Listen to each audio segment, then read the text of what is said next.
Hello everyone. तो आज हम करेंगे class 10th science chapter 3 metals and non metals के एमसीक्यू क्वेश्चन जो हमारे प्रीवियस ईयर में आ चुके हैं। ठीक है, तो पहला क्वेश्चन है विच of the following is more reactive with water. तो क्या है क्वेश्चन कि इनमें से कौन सा हमारा क्या होगा वाटर के साथ बहुत ज़्यादा रिएक्टिव, मतलब ज़्यादा रिएक्टिव, इनमें से कौन सा ज़्यादा रिएक्टिव है।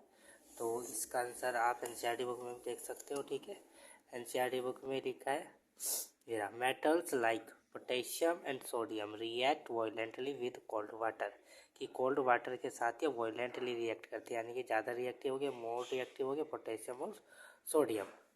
ठीक है, बस यही है। तो इसमें से सोडियम और पोटेशियम यानी कि सोडियम है तो ये हो जाएगा। अब है सेकेंड वाला, विच of the following pair of metals will melt if you cap them on your पान। तो ये कह रहे कि इनमें से कौन सा पेयर है जो मेटल का जो आपके हथेली पे रखते क्या हो जाएगा, मेल्ट हो जाएगा। तो जो ज़्यादा रिएक्टिव होते हैं, ठीक है, वो जल्दी मेल्ट करेंगे आपके।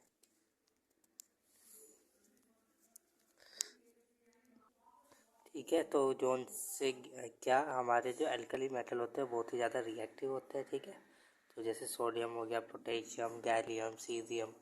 तो इसमें से गैलियम और लिथियम तो है नहीं, गैलियम और मरकरी भी नहीं है पेयर, गैलियम और सीजियम है। ठीक है, गैलियम और सीजियम दोनों क्या है, रिएक्टिव है, मोस्ट रिएक्टिव है। ठीक है, अगर आप इसको अपनी हथेली पे रखोगे तो एकदम से जल जाएगा, या आपका हाथ भी जल सकता है। ठीक है, तो बी वाला हो जाएगा। The reaction of with dash with aluminium is used to join railway track और cracked machine part। तो ये आपका एनसीईआरटी पेज नंबर 52 पे थर्माइट रिएक्शन। ठीक है, क्या है, थर्माइट रिएक्शन। तो ये हमारी क्या होती है, this displacement reaction is highly exothermic. ये क्या है, डिस्प्लेसमेंट रिएक्शन है और हाईली एक्सोथर्मिक है। तो थर्माइट रिएक्शन भी पूछ सकता है। तो जब ये Fe2O3 एल्यूमिनियम के साथ रिएक्ट करता है तो क्या बनेगा, फेरस लिक्विड फॉर्म में बनेगा आयरन, Al2O3 एल्यूमिनियम ऑक्साइड बनेगा, प्लस हीट लिख ले, ये इसलिए क्या है, एक्सोथर्मिक। तो इसी रिएक्शन को हम यूज़ करते हैं जॉइन रेलवे ट्रैक और क्रैक्ड मशीन पार्ट। ठीक है, तो जॉइन रेलवे ट्रैक को ज्वाइन करने के लिए जो मशीन के पार्ट टूट जाते हैं, एक क्रैक आ जाते हैं, उनको ज्वाइन करने के लिए हम यूज़ करते हैं। तो यही दे रखा है हमें कि in the reaction iron third oxide Fe2O3 with aluminium, ये डैश आ रहा था ना, डैश डैश में क्या बना जाएगा, Fe2O3 with aluminium is use to join railway track और cracked machine part. This reaction known है थर्मिट रिएक्शन। ठीक है, तो थर्मिट रिएक्शन ये भी पूछ सकता है कौन सी रिएक्शन है, डिस्प्लेसमेंट है, कॉम्बिनेशन है, इस तरह से ऑप्शन में भी आ सकता है। ठीक है, तो ये पैराग्राफ आप पढ़ लो, पूरा हो जाएगा आपका। ठीक है, तो ये क्या हो गया है, तो Fe2O3 आ जाएगा इसमें, क्या आ जाएगा, Fe2O3। तो the reaction of Fe2O3 with aluminium is use to join the railway track और क्रैक्ड मशीन पार्ट।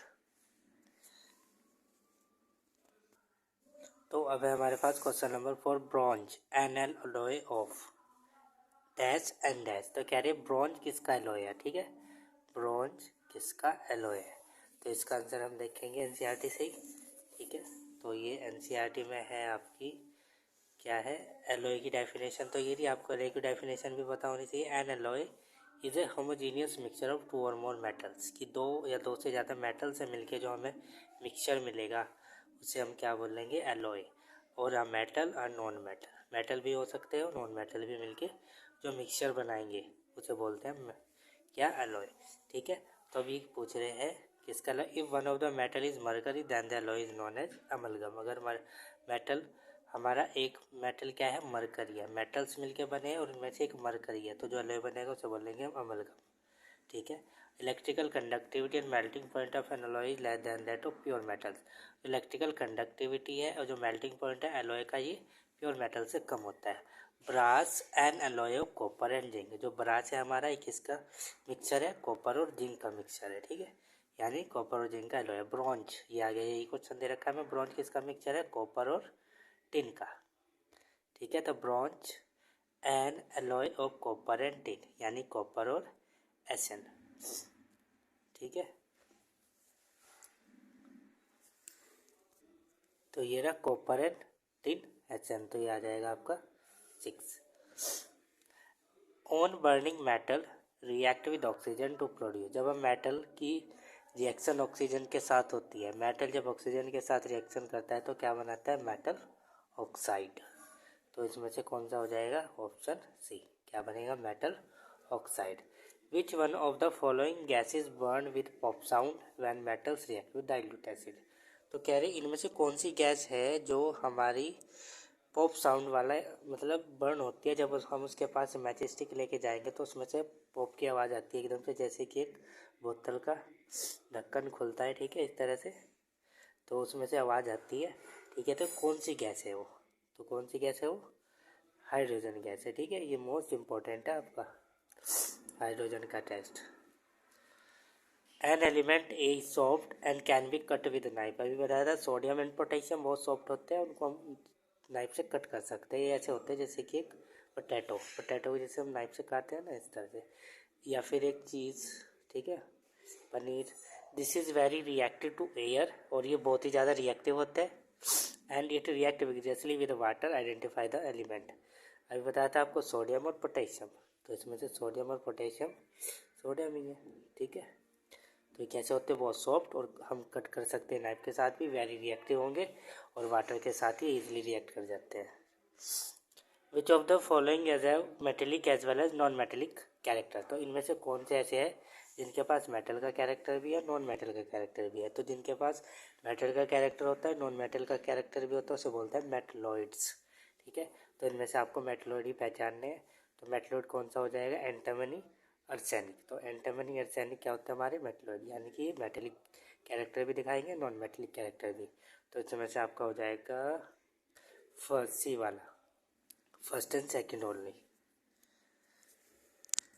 अब हमारे पास है question number 9, which of the following acid does not give hydrogen on reacting with metals. तो कह रहे हैं ऐसे कौन सा एसिड है जो सा हमारा मेटल के साथ रिएक्ट तो करता है लेकिन हाइड्रोजन गैस नहीं निकलती उसमें से, ठीक है।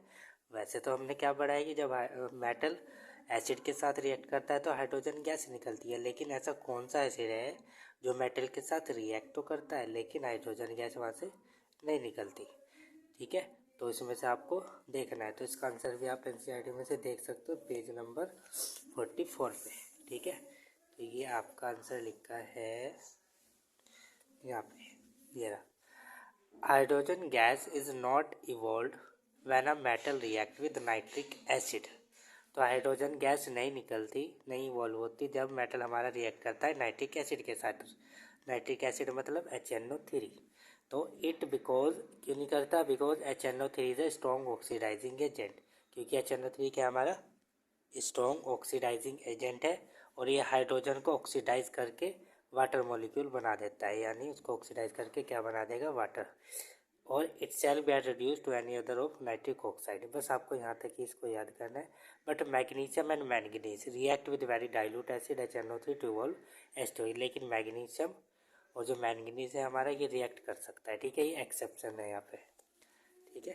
क्वेश्चन में भी देखा रखा है मैंगनीज और मैग्नीज को छोड़ के, ठीक है, मैग्नीशियम और मैंगनीज को छोड़ के। तो यहाँ पे क्या आ जाएगा आपका ऑप्शन HNO3, ठीक है। The number of an element axis, the number of an element is axis 20, ये एटॉमिक नंबर है, ठीक है। Atomic number of an element is 16। What is the symbol of ion form by an atom of this element. तो कह रहे कि इसमें से कौन सा आयन बनेगा। तो एटॉमिक नंबर क्या है 16, इसका इलेक्ट्रॉनिक कॉन्फ़िगरेशन क्या हो जाएगा 2 8 6, यानी कि ये क्या है नॉन मेटल है, तो इसके पास 2 की कमी है। अगर इसके पास कहीं से 2 आ जाए तो इसका जो ये क्या हो जाएगी, इलेक्ट्रॉनिक कॉन्फ़िगरेशन क्या बन जाएगा, स्टेबल बन जाएगा, यानी इसको 2 की कमी है, किसी से 2 इलेक्ट्रॉन लेगा और खुद क्या हो जाएगा, स्टेबल हो जाएगा, या फिर इनर्ट गैस का कॉन्फ़िगरेशन बन जाएगा, नोबल गैस का कॉन्फ़िगरेशन ले लेगा। यानी कि ये किसी से 2 ले रहा है, तो जब ये इलेक्ट्रॉन लेता है तो कौन सा चार्ज आता है, नेगेटिव चार्ज आता है, और जब इलेक्ट्रॉन देता है, निकलता है, किसी एलिमेंट में से इलेक्ट्रॉन निकलेगा तब आएगा उस पर पॉजिटिव चार्ज, और जब कोई एलिमेंट इलेक्ट्रॉन लेगा तो तब आएगा उसके ऊपर नेगेटिव चार्ज। और ये कितने इलेक्ट्रॉन लेगा, 2 इलेक्ट्रॉन लेगा, इसलिए इसके ऊपर कितना चार्ज आ जाएगा, 2 नेगेटिव, यानी कि ये हो जाएगा X2 नेगेटिव, पहले वाला ही हो जाएगा इसका आंसर, ठीक है। तो आई होप आप सबको क्वेश्चन समझ में आए होंगे। ये थे आपके 10 क्वेश्चन MCQ चैप्टर नंबर 3 के मेटल नॉन मेटल के। तो thank you for watching this video, और नेक्स्ट वीडियो में करेंगे हम इसके कुछ क्वेश्चन, ठीक है, जो 3 मार्क में आए या 2 मार्क में आए। So thank you for watching this video.